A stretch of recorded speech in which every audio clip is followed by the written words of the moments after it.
Eu quero trazer uma palavra ela me trouxe uma reflexão sobre, eu não digo que seja polêmica essa palavra, ou isso que a gente vai entrar aqui, mas quebra um pouquinho de protocolo, sabe? Porque a gente está acostumado com uma linha e aí daqui a pouco Deus dá uma ministrada em um outro caminho, uma outra vertente. Então pode dar uma certa polêmica, vamos dizer assim, mas eu acredito que não. Então, primeiramente eu gostaria que você abrisse em 2 Crônicas, você que pode, 2 Crônicas, capítulo 32. Essa palavra eu levei lá em Charqueadas, e ficou me queimando no coração, e eu achei interessante trazer hoje para a gente poder refletir nela. E aí eu quero, como diz o Juscelio, partilhar o meu coração, né, com vocês, dentro daquilo que Deus ministrou ao meu coração. Versículo 32, nós vamos ler a partir do verso 20. Na verdade é o 31, verso 20. Depois nós vamos entrar no 32, porque é um pouco longo, mas vale a pena. Capítulo 31, verso 20, de 2 Crônicas. Fala sobre um rei que é o Ezequias.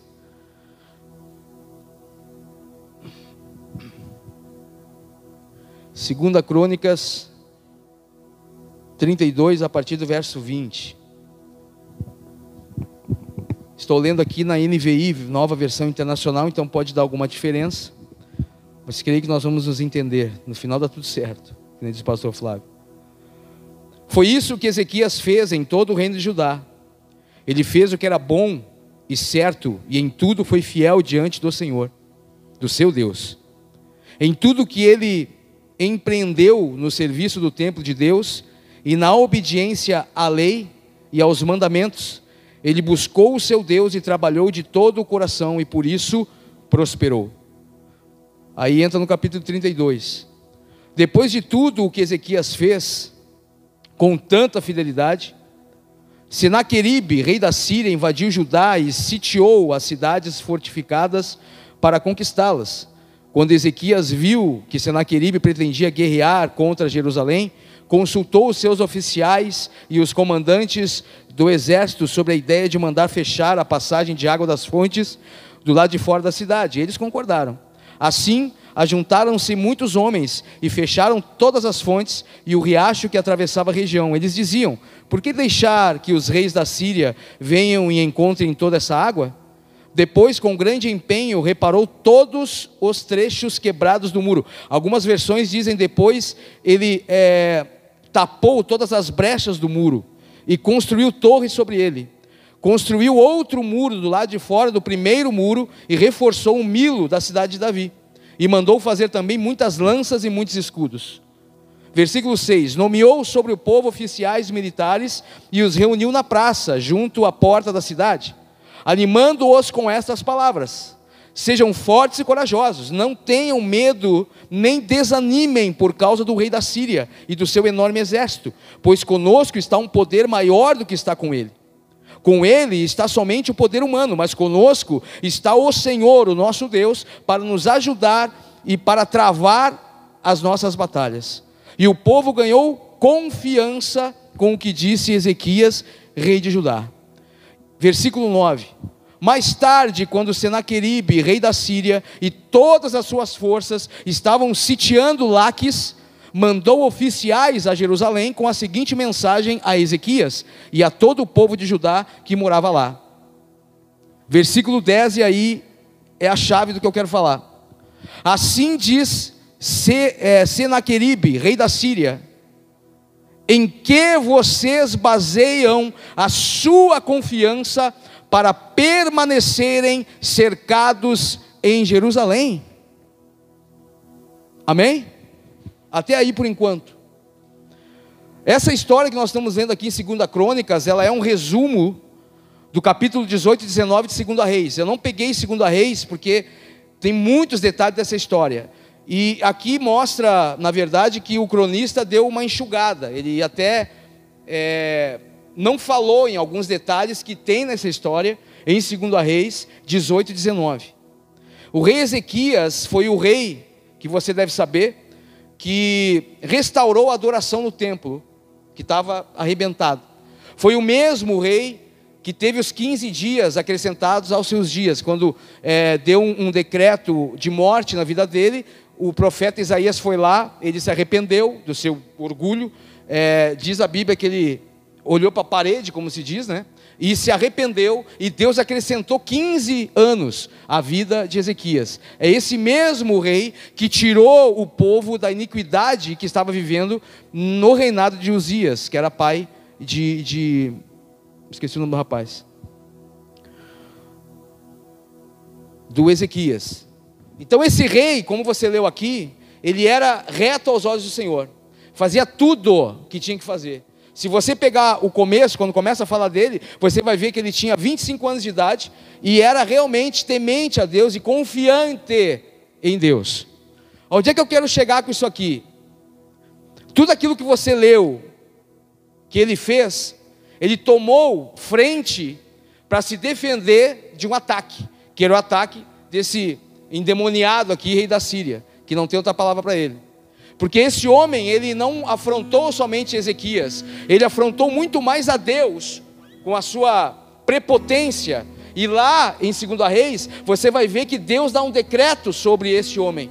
E ele acaba realmente acontecendo o que Deus falou. Que pelo mesmo caminho que ele veio contra Ezequias em Jerusalém, ele iria voltar. Porque quem comprou essa batalha de Ezequias foi o próprio Deus. Pela oração que Ezequias fez, ele orou, e o próprio profeta Isaías entregou a resposta para Ezequias, a resposta de Deus. E nessa resposta tinha esse decreto que ele ia realmente entrar nessa batalha, tomar conta dessa batalha, e Jerusalém não ia ser tomada. Agora, a questão aqui é a pergunta, essa pergunta que ele manda por mensagem com os seus oficiais até Jerusalém para Ezequias, a pergunta que Senaqueribe faz, que eu acho interessante. E essa pergunta é que me levou a uma reflexão. E essa pergunta eu quero fazer para ti. Essa pergunta eu quero fazer para quem está em casa. Eu repito a mesma pergunta dele. Em que vocês baseiam a sua confiança para permanecerem cercados em Jerusalém?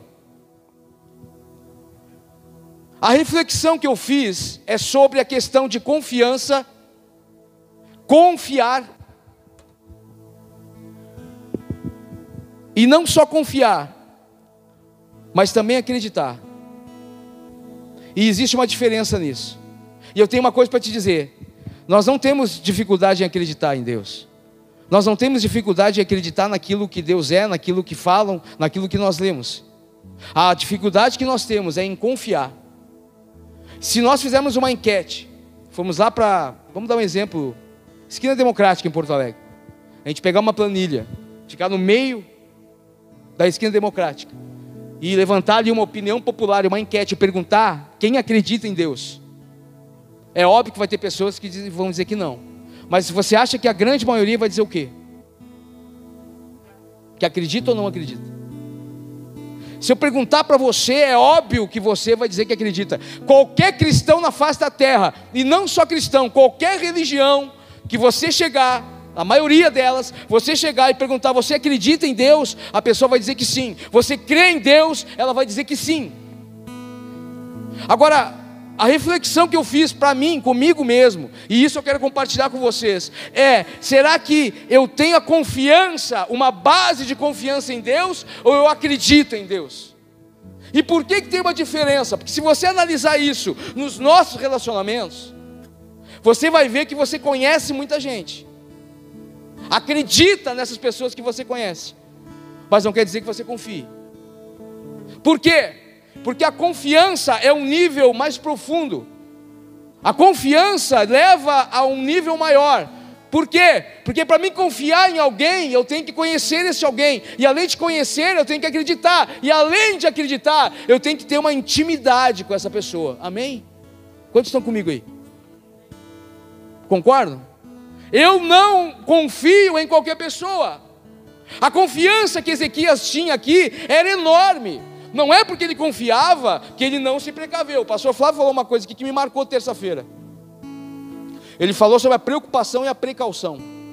É uma palavra parecida, preocupação com precaução. É bem parecido, mas o resultado é totalmente diferente.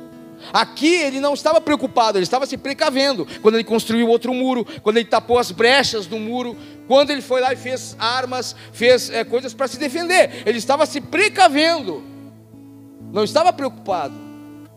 E a confiança dele era tão grande que transpareceu isso a esse rei da Síria. Por quê? Por que ele perguntou? Em que base vocês têm? Vocês estão confiando no quê para continuar parado aí? Se você ler essa história, você vai ver que ele declara aqui nessa mensagem, ele diz: vocês conhecem o meu passado. Vocês sabem que não teve Deus nenhum e nação nenhuma que conseguiu me parar. Eu destruí todas e conquistei todas as nações que eu quis. Todas as cidades fortificadas que eu quis tomar, eu fui lá e tomei. Então vocês estão baseados em quê? Eu lembrei a música do Salomão do Reggae, né? Baseado em quê? Tem essa música, né? É show, cara. E aí ele pergunta isso. Por quê? Porque estava transparecendo para ele que existia uma confiança ali, porque eles estavam dentro de Jerusalém e sitiados, ou seja, rodeados de um exército. E aí a continuação da história é tremenda demais. Mas a pergunta que eu te faço: você está baseado em confiança ou você está baseado numa crença? Você tem uma crença em Deus? Você tem uma crença em Jesus? Ou nós, né? Nós temos uma crença ou nós confiamos? E como é que eu posso chegar a analisar isso e ter uma resposta, favorável ou não? Naquilo que demonstra. Entenda que o tempo que nós estamos passando hoje, eu entendo dessa forma. O tempo que nós estamos vivendo hoje não é um tempo para acreditar em Deus. Não. Deus não fez tudo isso para a gente acreditar nele, que uma hora ele vai acabar com tudo, isso tudo vai acabar, porque você acredita, é um nível interessante, é importante crer. Aquele que crê e for batizado será salvo, aquele que não crê já está condenado. Ok, crê, você acredita em Jesus, mas deixa eu te falar, irmão, deixa eu te dizer uma coisa, mesmo você que está começando na fé, a gente precisa, o Mauro estava falando isso, o pastor Mauro estava falando isso segunda-feira, a gente precisa de homens e mulheres que mergulhem numa profundidade das riquezas de Deus, para sair do nível de crença e cair no nível de confiança.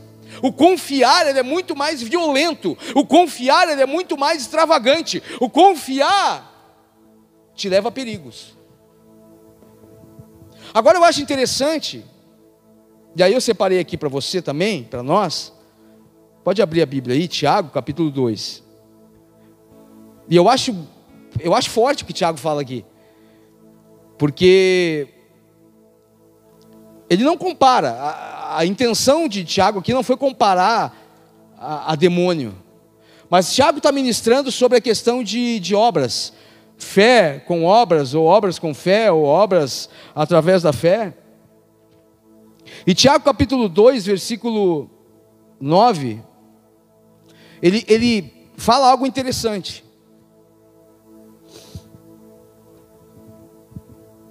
Acharei?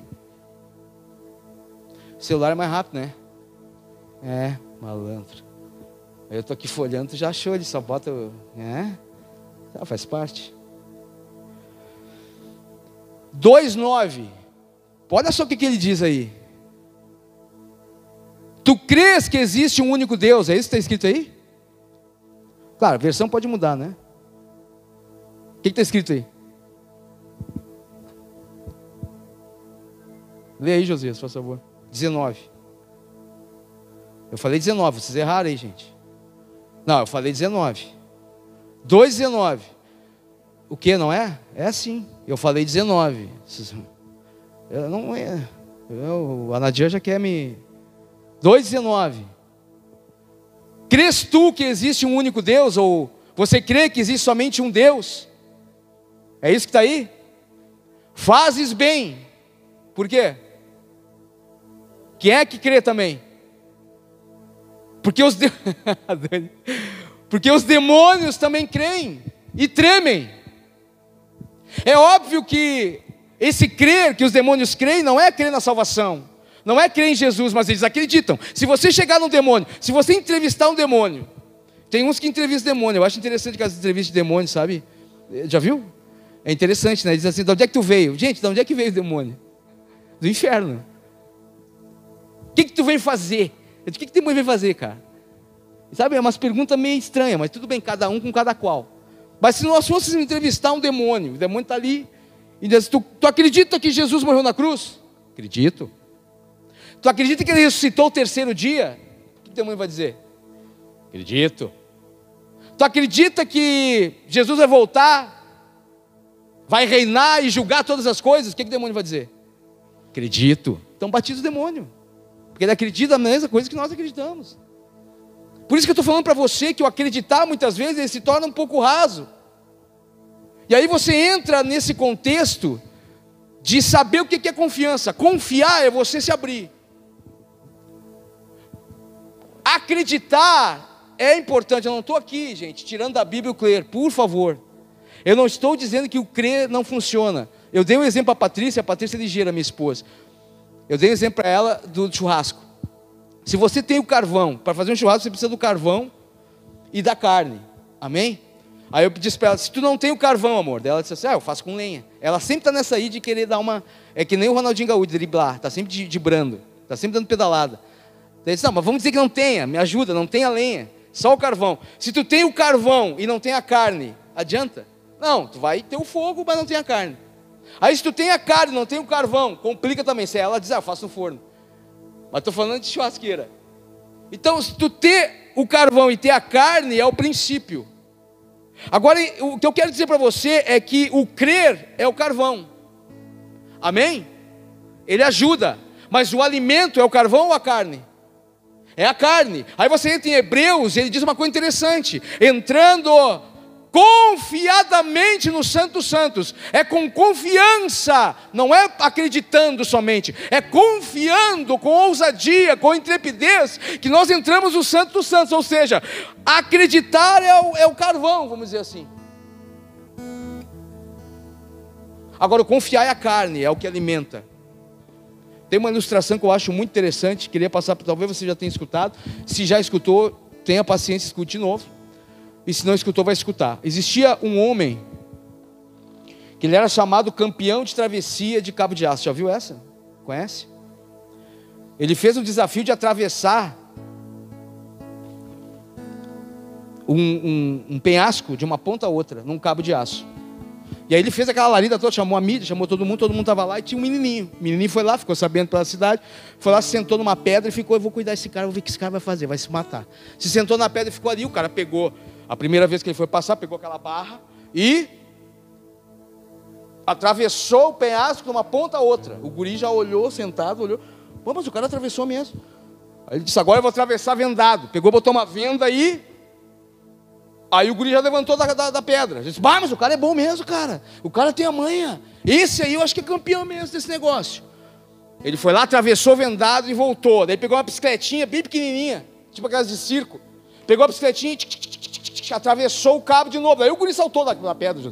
Saltou e, meu Deus, esse cara é muito bom. E já ganhou o guri ficou com os olhos cheios d'água, já ficou emocionado, bateu palma, ele voltou. Cara, tu é bom mesmo. Tu é o cara.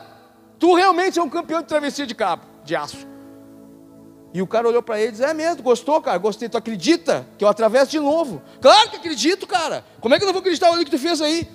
Tá, mas tu acredita que eu vou com esse carrinho de mão aqui, atravesso com esse carrinho de mão, vou e volto, mas é claro que eu acredito que é o cara, então sobe no carrinho. Aí o guri travou, porque ele acreditava que ele podia atravessar com o carrinho de mão, de novo pelo cabo de um lado ao outro, mas ele não teve coragem de confiar e entrar no carrinho, porque ele teria que colocar a vida dele nas mãos daquele campeão. A gente com Deus às vezes é assim, e a gente precisa observar. Não adianta a gente acreditar que Deus é Deus.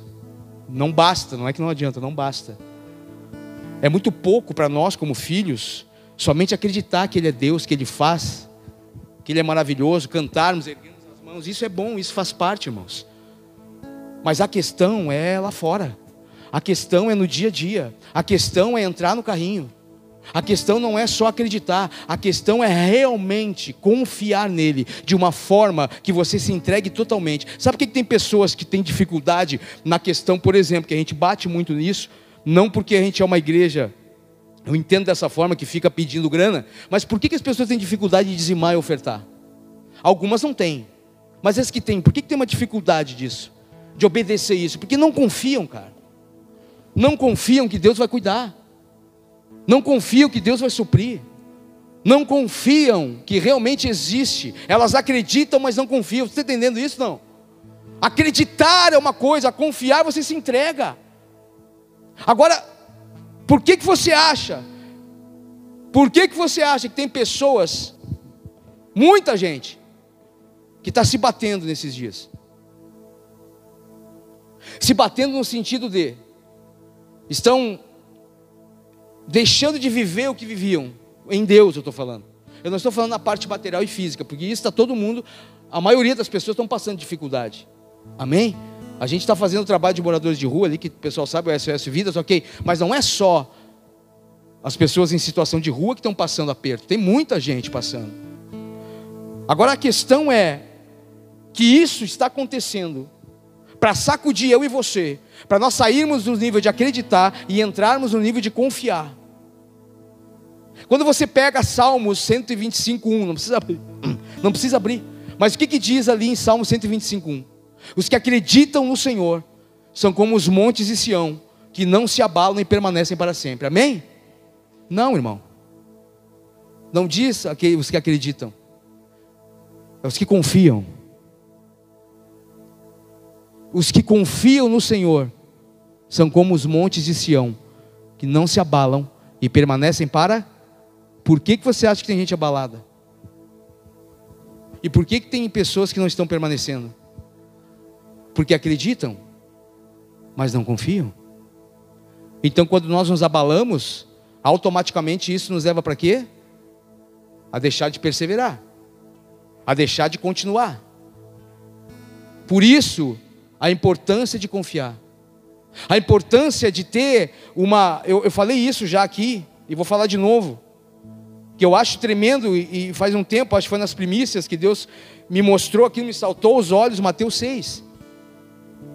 E eu aprendi aquilo ali, me queimou muito, entre tantas coisas que me queimaram o coração e me levaram mais para perto de Deus, uma delas foi Mateus 6. A forma que é escrito ali, a forma que está dizendo sobre o secreto, sobre fecha a porta do teu quarto, ora em secreto, que o teu pai que ouve ou vê, que vê, te recompensará. Agora eu te pergunto, oração não é falar, gente? Sim ou não? Oração não vem de oratória. Quando você vai orar, você não fala. Então por que ele está dizendo o teu pai, que em vez de dizer o teu pai que ouve, te recompensará, por que ele está dizendo o teu pai que vê? Você não percebeu isso em Mateus 6? Por que não é ouve? Você está conversando com ele, você está orando com Deus, você está falando para ele. Então por que ele não diz ouve? Porque muitas vezes aquilo que nós falamos não é o que está dentro. Muitas vezes aquilo que nós oramos não é o que nós vivemos, gente. E esse momento que nós estamos passando na nação, esses dias que nós estamos passando no mundo, que é esse Covid-19, que é essa pandemia, toda essa coisa arada,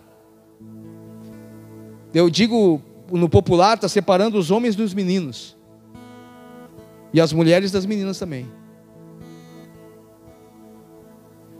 É um tempo para que a gente venha realmente a mostrar quem nós somos, a mostrar quem eu realmente sou.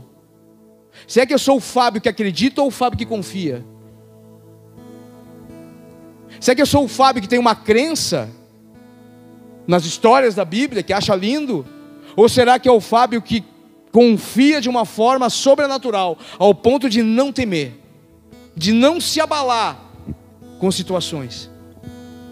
E não só não se abalar, mas permanecer como os montes são firmes, sem tastaviar. Agora, entenda, eu não estou falando aqui, e quem me conhece sabe que eu não tenho muitas entrelinhas nisso. Eu não estou falando em perfeição, eu estou falando em aperfeiçoamento. A Bíblia, a única perfeição que existe é Jesus. Agora, aperfeiçoamento é para os santos. E aperfeiçoamento é quando você pega você do jeito que você é e vai te aperfeiçoando. Você pega uma peça e vai aperfeiçoando ela, vai tirando as arestas, vai expulindo, sobra mais um pouco, tira mais um pouco de aresta, e vai deixando aquela coisa feia que era o Fábio. Eu estou falando feio por dentro, por fora a gente continua até pior, né? Agora é um feio gordo. A gente engordou, né? Ainda bem que fui só eu. Mas por dentro, aquela feiura, aquela falta sabe, de caráter, que muitas vezes, falta não, todo mundo tem caráter, mas um caráter distorcido, ele vai sendo polido, ele vai sendo arestado, ele vai cortando, sabe, vai aperfeiçoando aquele homem, aquela mulher. E esse aperfeiçoamento, deixa eu te dizer, ele não pode terminar. Entenda que não existe um aperfeiçoamento que acabe. Vai acabar só quando você for para o céu ou quando Jesus voltar. Aí acaba. Antes disso, nós estamos sendo aperfeiçoados todos os dias. Mas agora entenda, o aperfeiçoamento do Espírito de Deus sobre a nossa vida só acontece na confiança que você tem nele. Nós estamos vivendo um tempo de amadurecimento da igreja. Isso que está acontecendo aqui. Quando eu digo isso, está acontecendo aqui na questão de ter 30 pessoas. Isso é para amadurecimento, irmão. Deixa eu te falar no popular, isso é para ver quem é crente mesmo, cara. Para ver quem realmente está permanecendo ou não. Isso tudo que está acontecendo é para isso. E não é só dentro da igreja. É para ver quem é pai. É para ver quem é mãe, quem é filho. Para ver quem é família. É aquela história que eu digo que eu acho o básico do básico, cara. Não é questão de ter uma família, é questão de ser uma família. Não é questão de ter um casamento, é ser um casamento, uma só carne. Agora é o momento de nós mostrarmos aonde nós estamos, que nível nós estamos vivendo com o Senhor, acreditando somente ou confiando.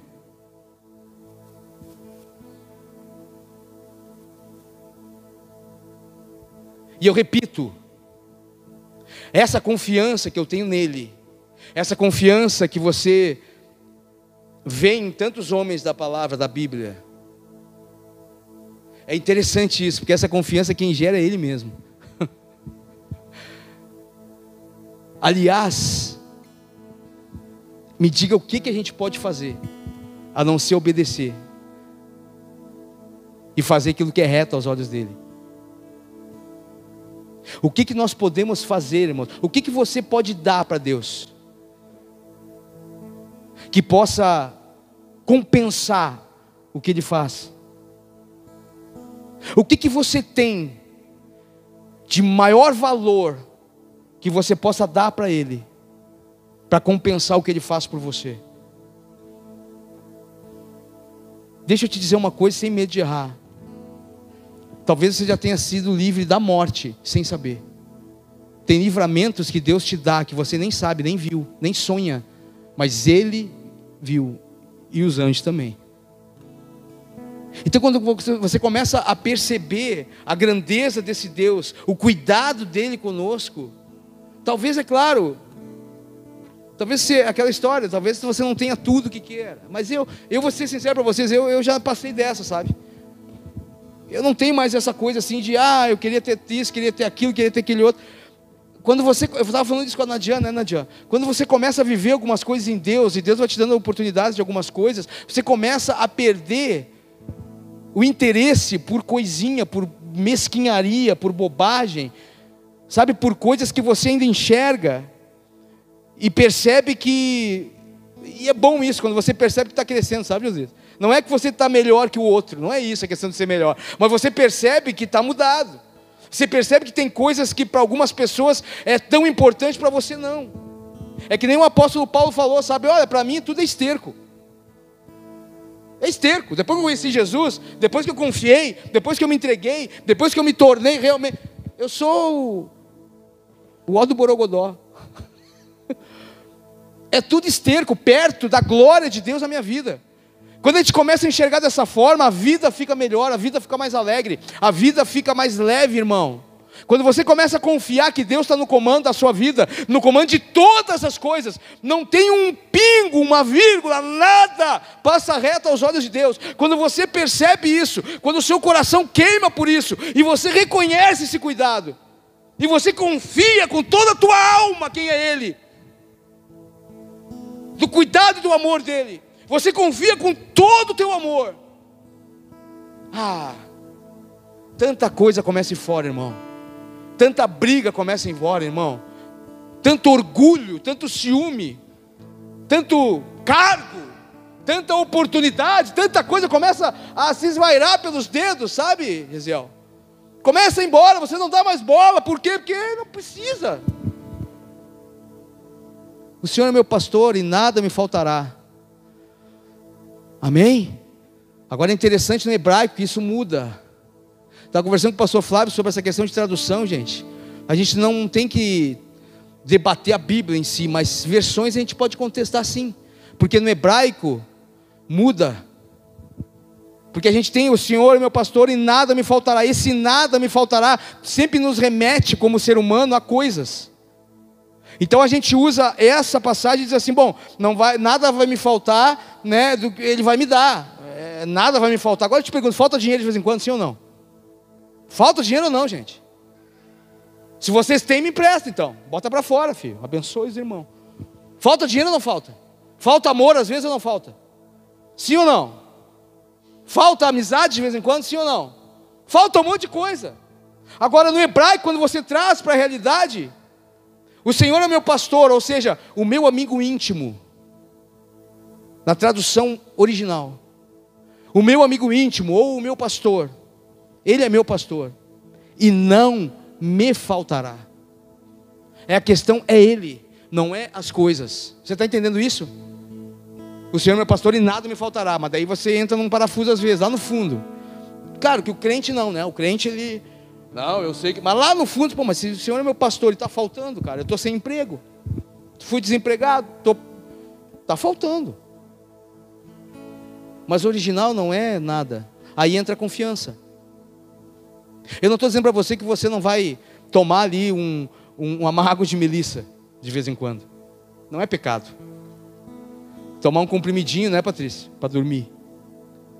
A Patrícia tomou, a mãe dela deu para ela, minha sogra. Minha sogra é uma benção. Ela tem uma sacola desse tamanho de remédio, está orando por ela, está vendo aí. Ela está olhando, eu acho que ela está vendo, né?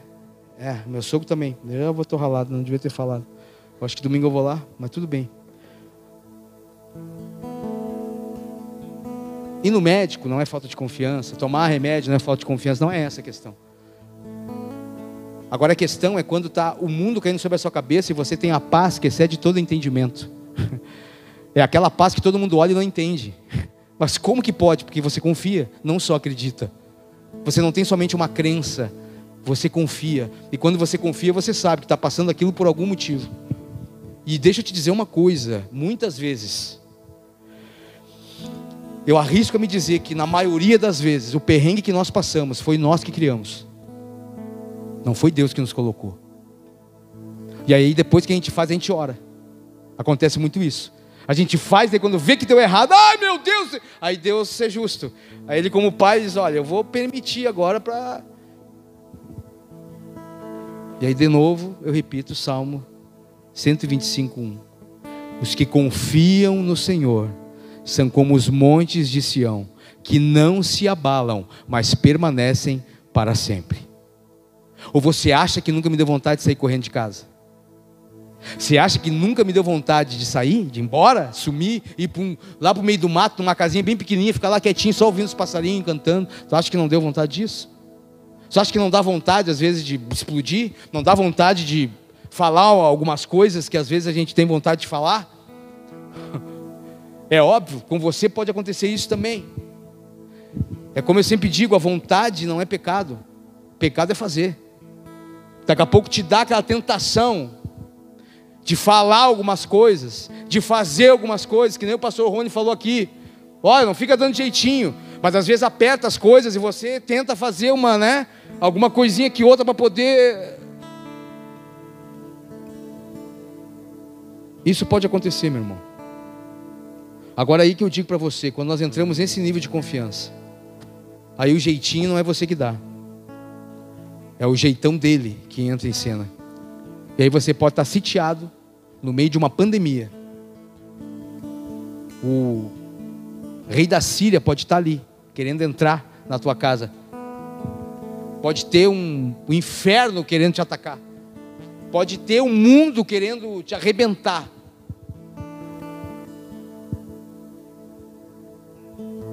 E aí eu te faço a pergunta que foi feita no começo. Qual é a base da tua confiança? Que não seja você, que não seja as armas, que não seja o dinheiro, que não seja, mas seja o Senhor. Enquanto Ele for a nossa base de confiança, você pode ter certeza, aonde você estiver, o que você estiver passando, você vai conseguir vencer, porque Ele vai te abençoar. Amém, irmãos? Saímos desse nível somente de acreditar, do nível somente crer, eu creio, e possamos começar a entrar nesse nível de realmente confiar no Senhor. Eu não sei o que você está passando, eu não sei como é que é a sua vida. Eu conheço alguns irmãos aqui, mas não na intimidade. E isso é bom. Por um lado é bom. Mas você conhece a sua realidade. E Deus principalmente. Então, por favor, entregue para o Senhor a sua realidade. Entregue para o Senhor a sua humanidade. Quem você é realmente. Entregue aquilo que está aí dentro. A raiva, o ódio, a agonia, a opressão, o medo, a dúvida, entrega. Mas depois, por favor, depois que você entregar isso para Ele, saia da presença dEle, confiando que tudo vai ser transformado. E para encerrar, eu tenho uma coisa para te dizer. Também não é ser melhor ou pior, mas esse confiar não é para qualquer um. Você tem que ter sangue nos olhos.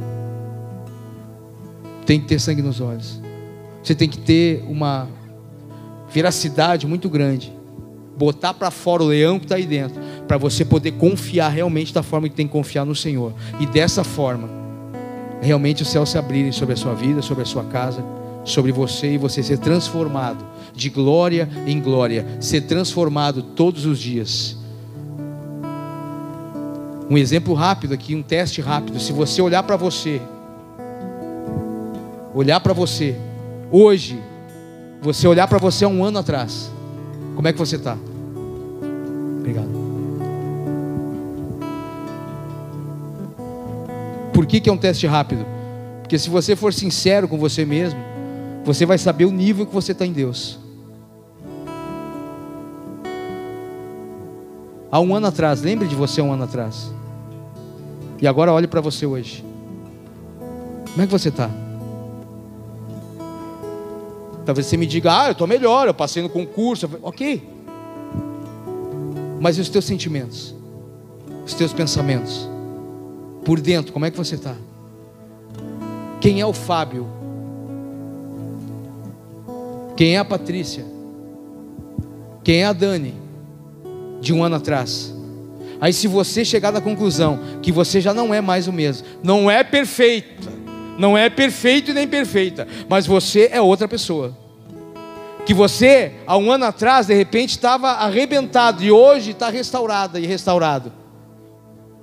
Só nisso aí, já é um grande motivo para você confiar ainda mais naquilo que Ele ainda vai fazer por você e através de você e em você.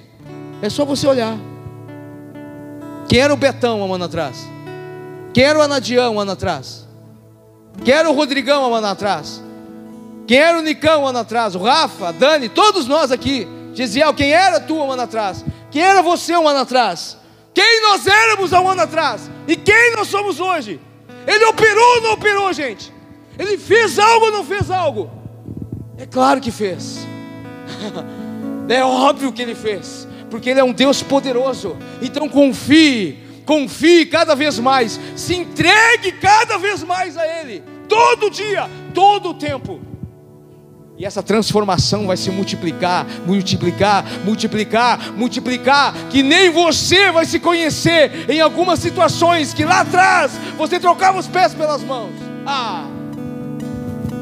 E hoje você já olha diferente, já fala diferente, já age diferente. Sabe por quê? Porque quando eu era criança, eu falava como criança, sentia como criança, pensava como criança. A gente cresceu. Em Deus a gente sempre cresce. Amém?